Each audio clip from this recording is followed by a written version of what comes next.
In 1960, a 30-second commercial during an NFL broadcast cost almost nothing.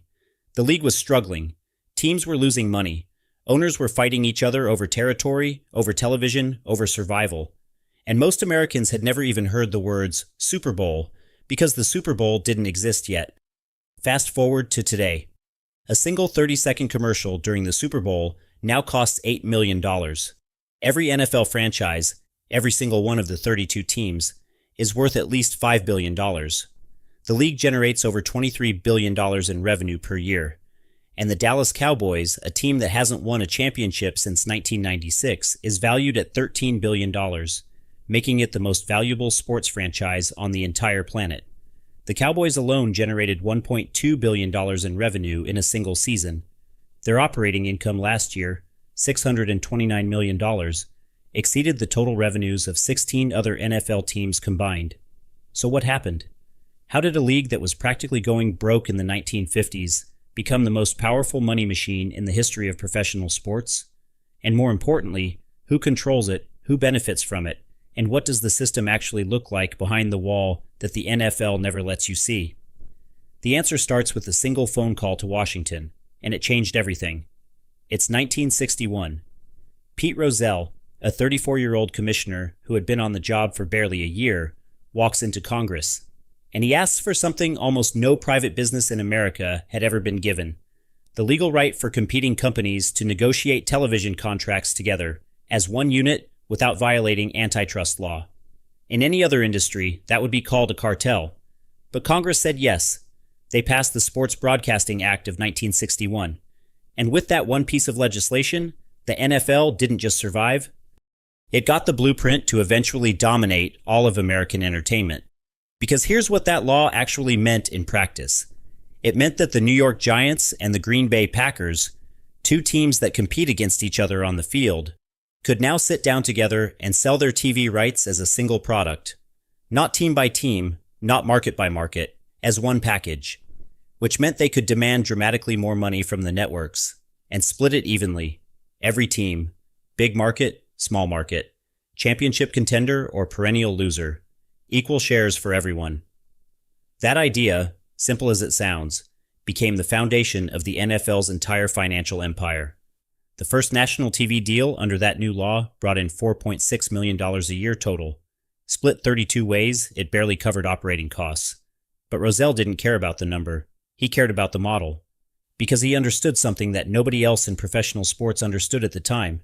Television wasn't a way to show people the game. Television was the product. The stadium was the studio. The fans in the seats were the backdrop. And the real customer wasn't sitting in the bleachers.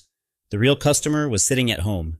And the network was going to pay the NFL to reach them. Rozelle spent the next 25 years building on that idea. Every contract got bigger. Every deal got longer. Every network paid more. By the time he retired in 1989, the NFL's television revenue had grown from $4.6 million a year to nearly $500 million a year, and the league hadn't even started yet. In 2021, the NFL signed its current round of television and streaming agreements. The total value, CBS, NBC, Fox, ESPN, Amazon Prime Video, and eventually Netflix, came to $110 billion. $110 billion spread over 11 years. That's $12.4 billion a year, just from domestic media rights alone. Every year. Before a single ticket is sold. Before a single jersey ships.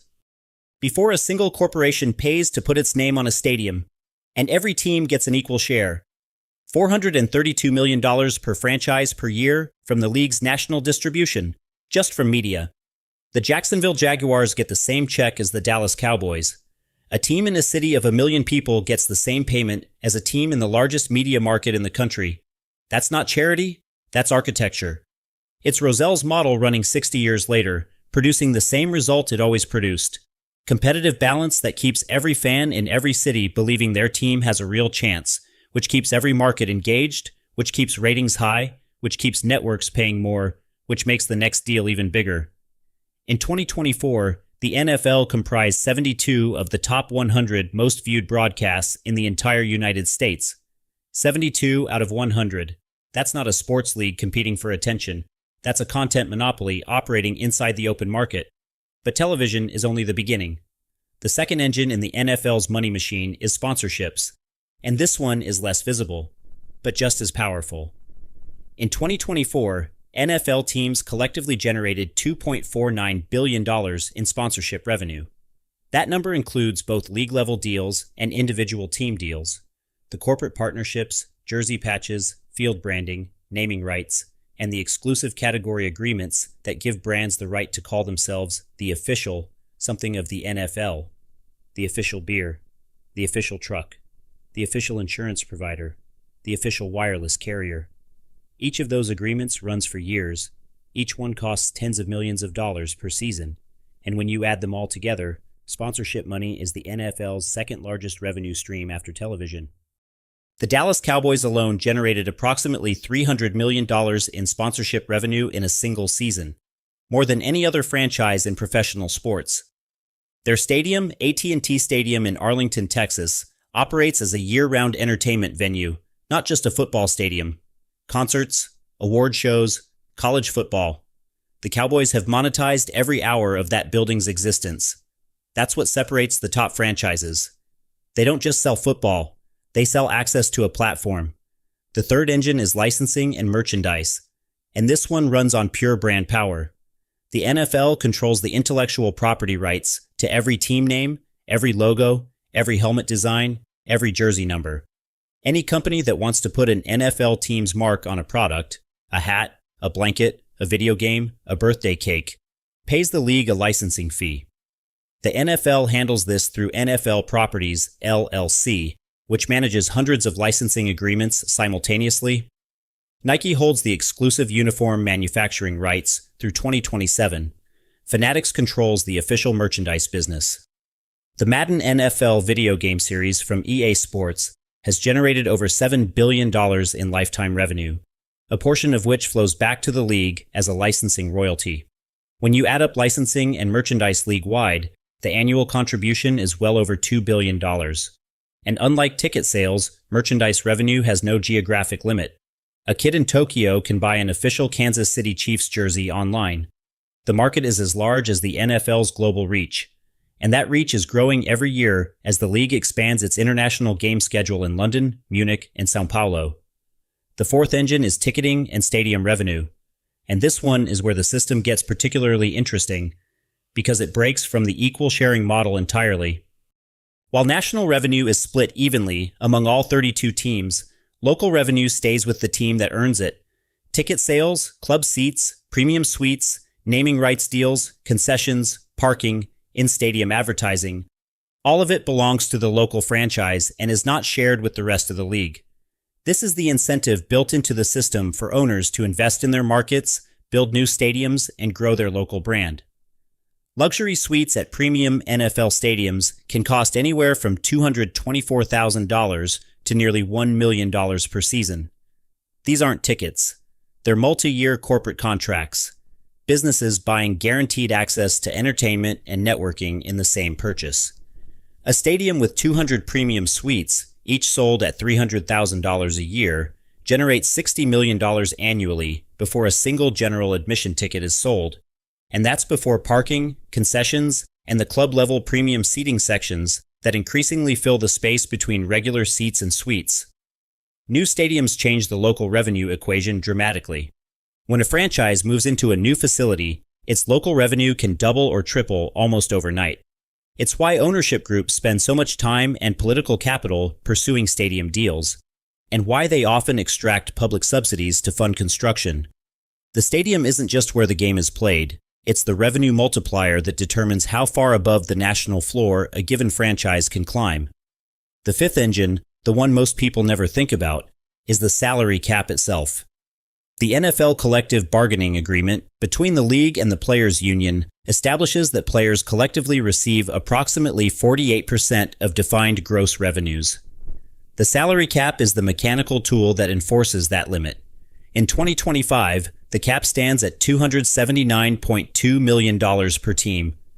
Every team must spend between a floor and a ceiling, which means player costs are predictable, controlled, and proportional to league revenue growth. This is not a coincidence. This is design. The salary cap means that even as revenues grow from $13 billion to $23 billion to potentially $30 billion, the percentage going to players stays fixed. Owners capture the expansion. They capture the value of every new media deal, every new sponsorship category, every new international game. The players get their contracted share of the base, and the owners keep everything above it.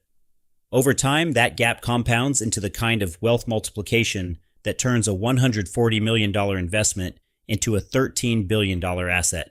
And that brings us to the sixth engine, the one that is, by every financial measure, the most powerful of them all: franchise value appreciation. Jerry Jones bought the Dallas Cowboys in 1989 for $140 million. At the time, financial columnists called it reckless. Analysts questioned his judgment. Jones didn't care, because Jones understood what most people still don't. Owning an NFL franchise isn't like owning a business. It's like owning a protected monopoly inside a closed system, one with no new entrants, no competitive threats, no disruptive technologies that can replace the product, and a structural guarantee baked into the revenue-sharing model that every team's income floor rises automatically every single year as league revenues grow. In 2025, the Dallas Cowboys are worth $13 billion. That is a 9,200% return on the original investment over 35 years. No stock index, no real estate fund. No technology startup has produced that kind of compounding on a single asset reliably across 3.5 decades. And the Cowboys are not an outlier anymore. The average NFL franchise today is worth $7.1 billion. The Cincinnati Bengals, a mid-market team with a modest stadium deal and no recent championship, are worth $5.25 billion. Every single franchise, even the least commercially powerful team in the league, is now worth at least $5 billion. The total combined value of all 32 franchises has crossed $228 billion. How? Scarcity. There are 32 NFL franchises. There will not be 33. The league controls expansion with absolute authority. If you want a seat at the table, you have to buy one from someone who is already sitting there. And that price only goes in one direction. Meanwhile, the national revenue model guarantees every owner between $400 and $450 million per year before their team takes the field. There is no operational scenario under the current structure where a properly managed franchise loses money in any structural sense. The worst team in the NFL is still a cash-generating machine. Put it all together, and here's what the machine actually looks like. Media rights, $12.4 billion a year from domestic deals alone, split equally. Sponsorships, $2.49 billion a year, part shared, part local. Licensing and merchandise, over $2 billion, driven by Nike, Fanatics, EA, and hundreds of brand partners. Stadium and local revenue, hundreds of millions per team depending on facility and market. Total league revenue, $23 billion and climbing toward the $25 billion target that Roger Goodell set in 2010.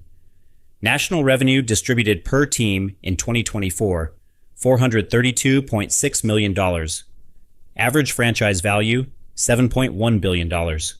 Total combined league value, $228 billion. And here is the number that places all of it in historical perspective. In 1967, a 30-second advertisement during the very first Super Bowl cost $37,500. Today, that same 30 seconds costs $8 million, 213 times more expensive. In 60 years.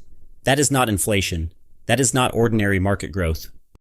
That is a system that was engineered from the very beginning, starting in a congressional hearing room in 1961, to capture the full economic value of American attention and to make sure that value flowed upward and compounded indefinitely. Pete Rozelle walked into Congress with a simple idea. What came out of that room wasn't just a broadcasting exemption, it was permission to build a legal monopoly. A beautiful, culturally beloved monopoly, wrapped in touchdowns and halftime shows and decades of stories about champions and underdogs. The NFL didn't become a $23 billion machine because America loves football. America loves football because the NFL built a system so deep inside American culture that the game and the money became inseparable. Every Sunday is a content event that feeds ratings. Ratings feed TV deals. TV deals feed franchise values. Franchise values feed ownership wealth. and ownership wealth gets reinvested back into the system in new stadiums, new sponsorship categories, new streaming deals that keep the machine running faster every single year. You can't watch the game without feeding the business. And as long as you keep watching, the machine never stops.